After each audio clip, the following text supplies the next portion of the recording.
আজকের এই মানববন্ধনের মূল উদ্দেশ্য কি?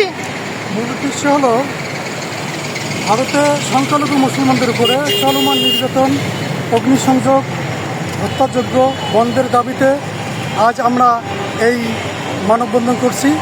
সবচেয়ে বেশি যে বিষয়গুলো আমাদেরকে হৃদয়ে নাড়া দিয়েছে সেগুলো হচ্ছে শিশুদের উপর নির্যাতন, নারীদের উপর নির্যাতন, বিশেষ করে মুসলিম শিশু নারীদের উপর যে হত্যাযজ্ঞ, বৈষম্য এবং নির্যাতন চলছে, এটা আমাদেরকে ব্যাপকভাবে নাড়া দিয়েছে। আমরা মনে করি এখানে কোনো রাজনৈতিক বিষয় নিয়ে একটি ধর্মের উপর এভাবে নির্যাতন চালাতে পারে না। আমরা এটাও মনে করি যে আসলে সৃষ্টির সেবাই হচ্ছে স্রষ্টার সেবা, যেটা ইংলিশে বলা হয় serve the humanity, serve the Almighty. আমরা আচ্ছা, আন্তর্জাতিক মানবাধিকারের কাছে আপনাদের কি দাবি?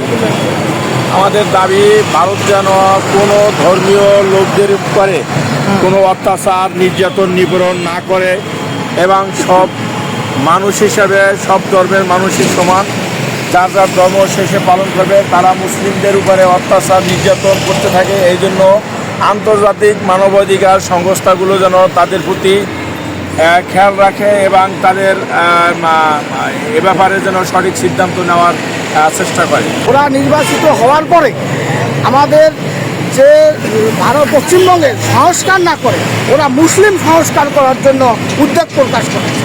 ওরা বিভিন্নভাবে আমাদের মসজিদে যাওয়া, মুসলিমদের মসজিদে যাওয়া বাধা করছে, মসজিদ ভাঙতেছে, বিভিন্নভাবে মাদ্রাসাগুলো ভেঙে দিচ্ছে, মাদ্রাসাতে গেটে বিভিন্ন অত্যাচার শুরু করছে, মুসলিম নারীদের সুস্থভাবে কোথাও যেতে দিচ্ছে না, তাদের মাদ্রাসায় যেতে দিচ্ছে না, প্লাস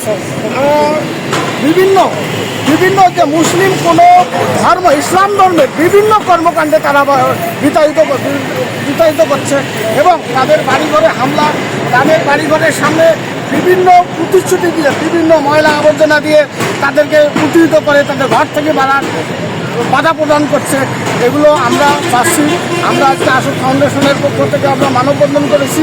আমরা বিশ্ববাসীকে জানাতে চাচ্ছি, প্লাস আমাদের যে মুসলিম কান্ট্রিদের ধর্মীয় নেতাদেরকে অবগতি করতেছি যে আমরা যাতে আমাদের পশ্চিমবঙ্গে যে নির্যাতনগুলো হচ্ছে মুসলিম কান্ট্রির উপর, মুসলিম জনসাধারণের উপর, আমরা যাতে এটা বন্ধ হয়, এজন্য আমি বিশ্ব দরবারের কাছে আবেদন করছি।